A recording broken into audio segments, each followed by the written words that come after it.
Hello friend, स्वागत है आप सभी का हमारे आज के डेली के एमसीक्यूज़ क्लास में। आज का जो बिहार स्पेशल है उसमें हम लोग पढ़ेंगे बिहार के वन एवं वन्य जीव अभ्यारण्य और इसके साथ साथ ही एक और टॉपिक जो बिहार का जो खनिज संसाधन है, बिहार के किस किस एरिया से कौन कौन सा खनिज हमें प्राप्त होता है उसके बारे में भी हम देखेंगे। यहाँ से रिलेटेड बिहार में कोई भी एग्ज़ाम जो आता है यहाँ से काफ़ी ज़्यादा आपको खनिज से रिलेटेड और वन्य जीव अभ्यारण्य से रिलेटेड कई सारे क्वेश्चंस देखने को मिलते हैं। चलिए शुरुआत करते हैं आज का पहला क्वेश्चन से। पहला क्वेश्चन जो है ये इसमें थोड़ा सा गलत हो गया क्योंकि यहाँ पे वर्ग मीटर में नहीं, क्योंकि भूमि जब मापा जाता है जब पूरी बहुत बड़े मात्रा में तो उसको हेक्टेयर में मापने की विधि होती है, तो इसलिए ये क्वेश्चन आप लोग छोड़ दीजिएगा। फर्स्ट नंबर क्वेश्चन जो है इसको आप रहने दीजिए, ये सीधा समझ लिए गलत है। आगे बढ़ते हैं हम लोग 2 नंबर प्रश्न से स्टार्ट करते हैं। बिहार में राज्य के भौगोलिक क्षेत्र का कितना प्रतिशत वनावरण है? बिहार का जो पूरा भौगोलिक क्षेत्रफल है इसमें कितने परसेंट क्षेत्रफल वनावरण है? 11.7, 7.8, 22.3 या 33%? आपको पता है किसी भी राज्य के लिए एक अच्छा भौगोलिक क्षेत्रफल अगर वन चाहिए तो उसमें आपको 7.8% क्षेत्र चाहिए।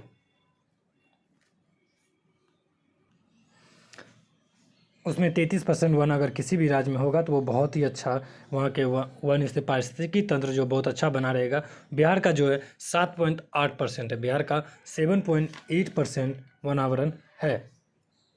ये प्राकृतिक इसके अंदर का जो है बिहार के पश्चिमी चंपारण, कैमूर, रोहतास, औरंगाबाद, गया, जहानाबाद, नवादा, नालंदा, मुंगेर, बांका और जमुई जिलों में फैला हुआ, काफ़ी ज़्यादा मात्रा में यहाँ पे फैला हुआ। बिहार को प्राकृतिक रूप से 2 प्रकार से बांटा गया, एक आर्द्र पर्णपाती वन में और दूसरा शुष्क पर्णपाती वन में। चलिए आगे देखते हैं। तीसरा नंबर प्रश्न कहता है कि बिहार में कुल कितने राष्ट्रीय उद्यान है? बिहार में कुल कितने राष्ट्रीय उद्यान है? 1, 5, 12 या फिर 18? बिहार में जो टोटल राष्ट्रीय उद्यान मौजूद है उसमें पूछा गया कि कुल कितने राष्ट्रीय उद्यान है। बिहार में एक राष्ट्रीय उद्यान है। बिहार में कितने राष्ट्रीय उद्यान है? सिर्फ एक।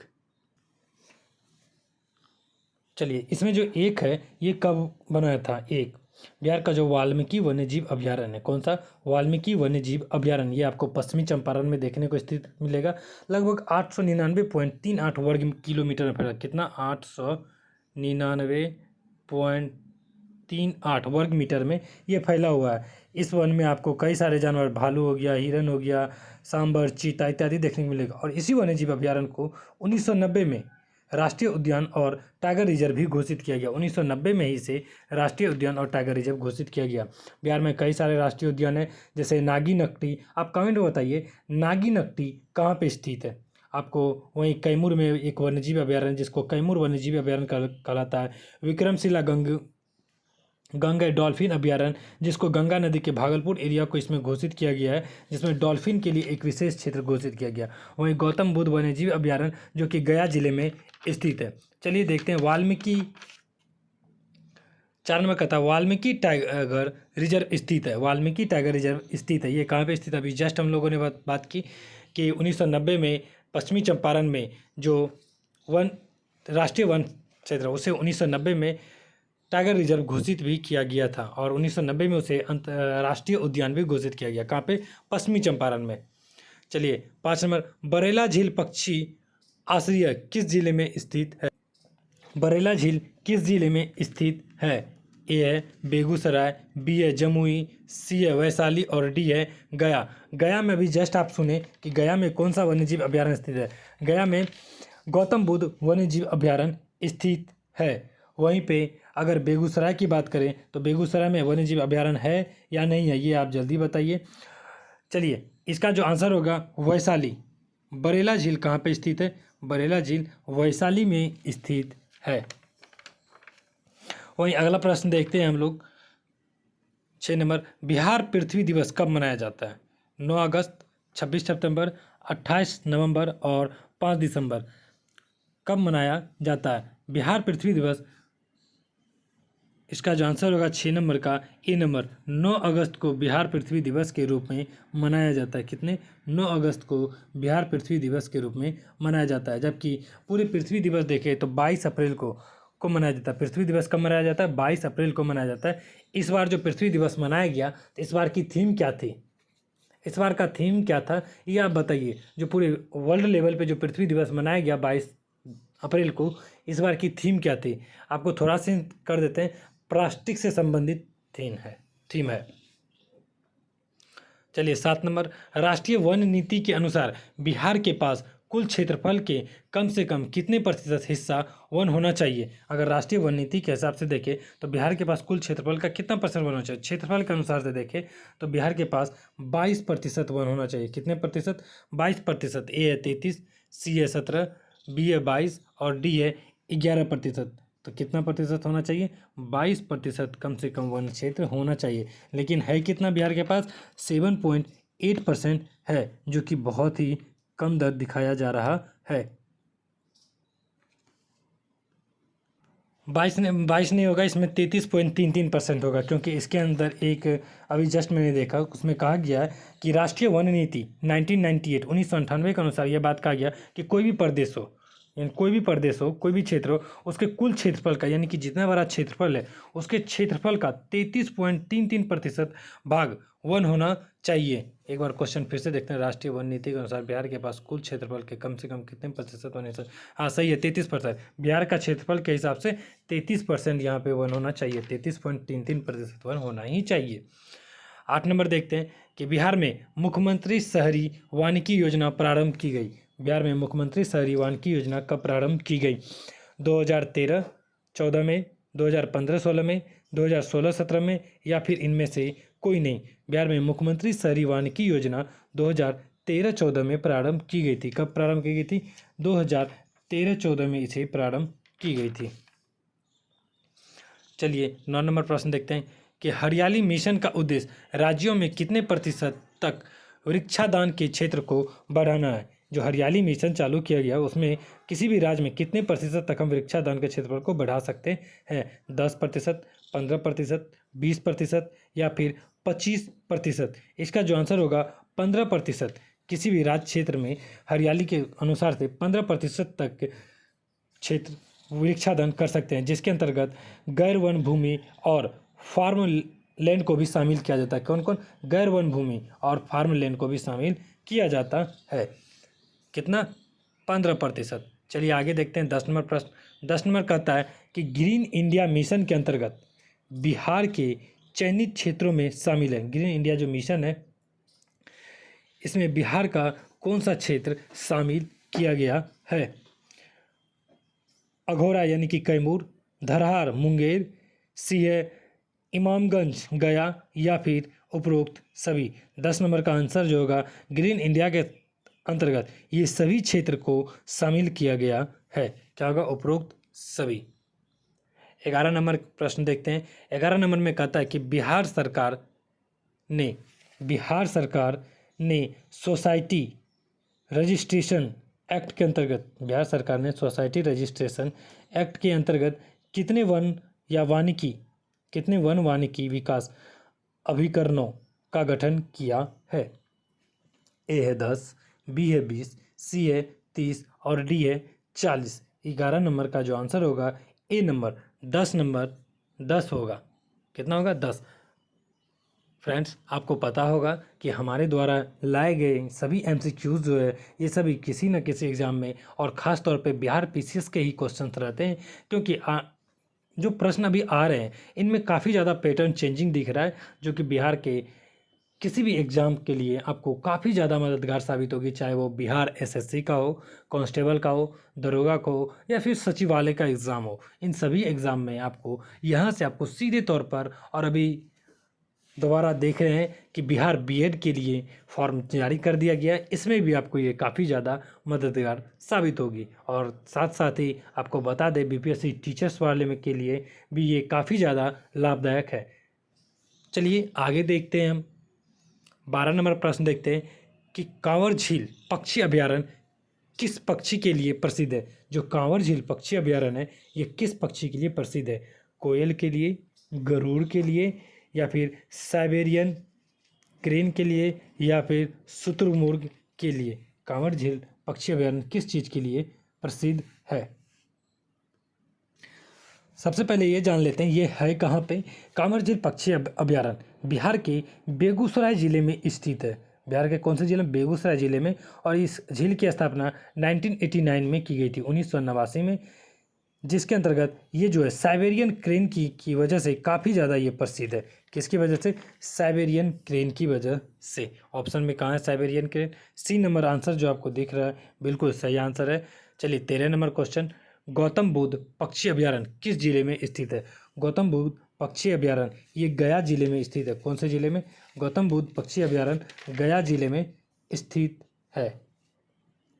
इसकी स्थापना 1976 में की गई थी। गौतम बुद्ध पक्षी अभयारण्य की स्थापना 1976 में 1976 में किया गया था।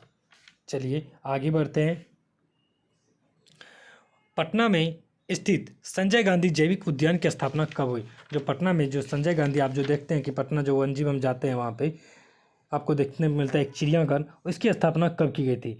पर ये चिड़ियाघर की स्थापना 1969 में। कब? 1969 में। ये देखिए बी नंबर आंसर बिल्कुल सही है, 1969 में की गई थी। जब यह जो टोटल 153 वर्ग किलोमीटर के क्षेत्र में फैला है, इसके अंतर्गत आप जब जाइएगा तो गेंडा मिलेगा, बाघ देखने को मिलता है, शेर है, मगरमच्छ भी आपको देखने को यह मिल जाएगा।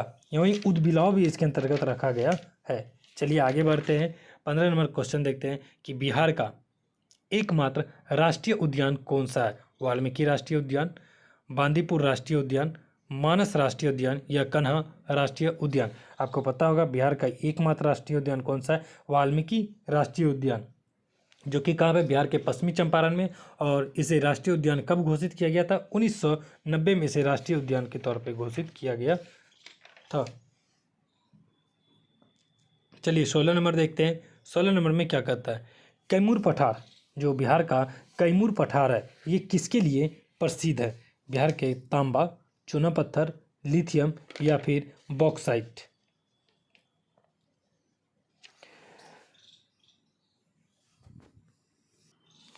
बिहार का जो कैमूर पठार है ये मुख्य तौर पे चूना पत्थर के लिए प्रसिद्ध है। किसके लिए?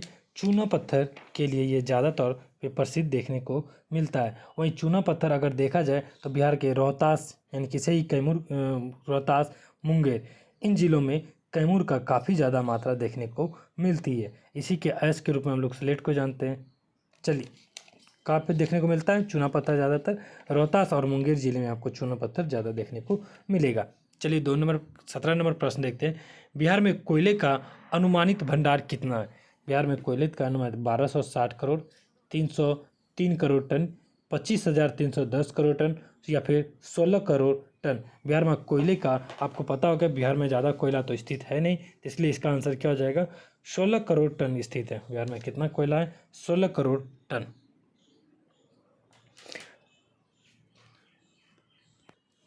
चलिए आगे बढ़ते हैं यहाँ से।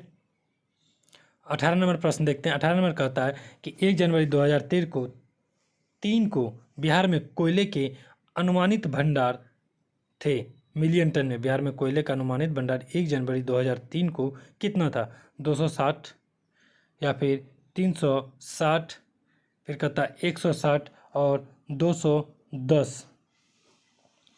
इसका जो आंसर होगा बिहार में इस दिन 160 मिलियन टन अनुमानित भंडार माना गया है। चलिए आगे देखते हैं। 19 नंबर में क्वेश्चन में कहता है कि ए और बी को मिलाना है खनिज। इसमें एक जगह से खनिज है और दूसरे जगह से खनिज प्राप्ति का स्थान के बारे में बताया गया कि कौन सा खनिज किस किस स्थान से पाया जाता है। आप इसको मिलान करिए। चलिए देखते हैं। अभ्रक, अभ्रक कहाँ से मिला है? अभ्रक, अभ्रक जो आपको देखने को मिलेगा अभ्रक गया से, अभ्रक के लिए गया प्रसिद्ध है। फिर वहीं पे देखें स्वर्ण, स्वर्ण के लिए आप जा सकते हैं मुंगेर। स्वर्ण कहाँ पे? मुंगेर में स्वर्ण, सोने के भंडार पाए जाते हैं। वहीं डोलोमाइट, डोलोमाइट आपको रोहतास में मिलेगा। और पेट्रोलियम किशनगंज में। पेट्रोलियम कहाँ पे? किशनगंज में, इसलिए इसका आंसर आप देख सकते हैं ए का अभ्रक गया में, स्वर्ण आपको मुंगेर में, डोलोमाइट रोहतास में और डी पेट्रोल किशनगंज में स्थित है। चलिए 20 नंबर प्रश्न देखते हैं। बिहार में तेल शोधक कारखाना स्थित है। आपको पता होगा कि बिहार में मात्र एक ही तेल शोधक कारखाना है। इसके बारे में तो आप बहुत अच्छे से जानते होंगे और कई बार हो सके तो इसके आसपास से गुजरने की भी कोशिश किए होंगे। सिंहभूम में, रुद्रसागर में, बरौनी में या फिर रांची में। बिहार में जो मुख्य तेल शोधक कारखाना यह कहाँ पे है? बरौनी में स्थित है। बरौनी में ये कब स्थापना किया गया था? लगभग 1962 में और इसकी स्थापना की गई थी। वहीं 1964 में सोवियत संघ के एवं रोमानिया के सहयोग से यहाँ तेल शोधक कारखाने की स्थापना की गई थी। पहले यहाँ पे बरौनी में क्या था? ताप विद्युत केंद्र की स्थापना किया गया था 1962 में। ताप विद्युत केंद्र कब? 1962 में। सोचिए जब चीन पाकिस्तान का युद्ध हो रहा था, सॉरी चीन और भारत के साथ युद्ध हो रहा था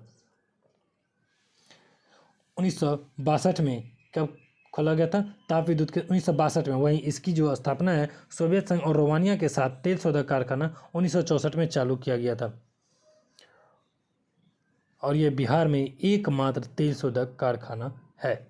चलिए आगे बढ़ते हैं। यहीं से 21 नंबर में देखते हैं कि इनमें से कौन सा सत्य है? विभाजन से पहले बिहार कोयले और अभ्रक का प्रमुख उत्पादक रहा। और बी कहता है कि बिहार में पायराइट का भंडारण नहीं मिलता है। बिहार में पायराइट का भंडारण नहीं मिलता है। सी कहता है झारखंड राज्य बनने के बाद बिहार अभ्रक का प्रमुख उत्पादक राज्य बन गया। डी उपयुक्त सभी। इसका जो सही आंसर है, जब बिहार का विभाजन नहीं हुआ था उसमें बिहार में कोयला और अभ्रक का बहुत ही ज़्यादा भंडार था, क्योंकि हमें पता है कि ये झारखंड वाले एरिया में पूरी तरीके से जो छोटा नागपुर का पठार है, यहाँ कोयले का काफ़ी ज़्यादा भंडार स्थित है। चलिए 22 नंबर देखते हैं कि बिहार में रासायनिक उद्योग का सर्वाधिक विकास किस जिले में हुआ? रासायनिक उद्योग का सर्वाधिक विकास किस जिले में हुआ?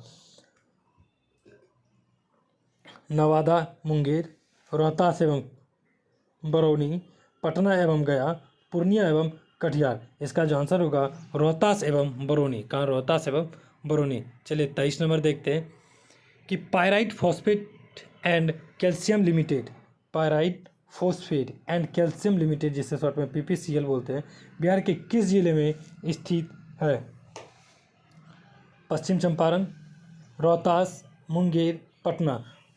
ये जो है पायराइट फॉस्फेट आपको रोहतास जिले में, इसे ऑप्शन सॉरी माफ़ कीजिएगा, पश्चिमी चंपारण, रोहतास, मुंगेर, पटना, ये आपको रोहतास जिले में इसका उचित मात्रा देखने को मिलती है। चलिए 24 नंबर क्वेश्चन देखते हैं। बिहार के बरौनी में तेल शोधक कारखाने की स्थापना कब की गई? बिहार के बरौनी में तेल शोधक कारखाना 1962 में, 64 में, 72 में या फिर 74 में। इसका सही आंसर क्या होगा? सही आंसर होगा 1964 बिल्कुल सही होगा। वहीं अगर बोला जाए विद्युत तापीय तो 1962 में इसी जगह पर विद्युत तापीय संयंत्र की स्थापना की गई थी। चलिए 25 नंबर, स्वर्ण संचित भंडार के रूप में प्रसिद्ध स्थल करमटिया बिहार के किस जिले में स्थित है? करमटिया मुख्य तौर पर बिहार के किस जिले में? पटना में, मुंगेर में, जमुई में या फिर नवादा में? स्वर्ण भंडार ये कहाँ पे? जमुई के में स्थित है। कहाँ? जमुई में। 26 नंबर क्वेश्चन देखते हैं कि बिहार में देश का कितना प्रतिशत पायराइट पाया जाता है? आपको बता दें पायराइट उत्पादन में बिहार बहुत ही ज़्यादा अग्रणी राज्य है। लगभग बिहार में पूरे देश का 90 से 95% पायराइट पाया जाता है। कहाँ पे? 95%। और इसमें भी रोहतास जिला जो है इसमें बहुत ही ज़्यादा मात्रा में पायराइट पाया जाता है। चलिए 27 नंबर प्रश्न देखते हैं कि बिहार में कोयला का निक्षेप है। बिहार में कोयला का निक्षेप किस एरिया में? भागलपुर एवं मुंगेर, गया, नवादा, जमुई, लखीसराय, पूर्णिया, कटिहार। इसका आंसर होगा, आपको पता होगा कि भागलपुर, मुंगेर, क्योंकि बिहार के दक्षिण में ये राज्य स्थित है, तो इस एरिया में ही होगा। 28 नंबर है, निम्नलिखित में से बरौनी में क्या नहीं है? ताप विद्युत केंद्र ये तो बिल्कुल है, तेल शोधक कारखाना ये भी है, उर्वरक कारखाना या फिर pyrite phosphate and chemical limited, इसमें से क्या नहीं है बरौनी में? बरौनी में आपको pyrite phosphate and chemical limited ये नहीं है। ये कहाँ पे? रोहतास के अमझोर में स्थित है। ये कहाँ पे? रोहतास के अमझोर में स्थित है। चलिए 29 नंबर, बिहार में हेमेटाइट किस्म का लोहा अयस्क मिलता है। बिहार में जो हेमेटाइट किस्म का लोहा है ये कहाँ से मिलता है? भागलपुर, बी है पूर्वी चंपारण, सी है शिवहर और डी है जहानाबाद। ये आपको बिहार के भागलपुर एरिया से हेमेटाइट प्रकार के लोहे देखने को मिलता है। चलिए 30 नंबर और आज का आखिरी प्रश्न है। आप लोग से एक विनती है हमारी कि अगर आपको ये वीडियो पसंद आता है तो आप इसे अपने दोस्तों में ज़रूर शेयर करें और साथ ही साथ अपने कमेंट में ज़रूर बताने की कोशिश करें कि आपको ये क्लास कैसी लगी। और अगर आप कुछ स्पेशल क्लास जैसे कि कुछ अलग से सब्जेक्ट का क्लास लेना चाहते हैं आपको चाहिए उसका MCQ आप ये भी कमेंट करें। और PDF जो है आपको हमारे टेलीग्राम चैनल पे इसका PDF प्रोवाइड करा दिया जाता है, आप वहाँ से इसे प्रैक्टिस सीट भी इसका कर सकते हैं।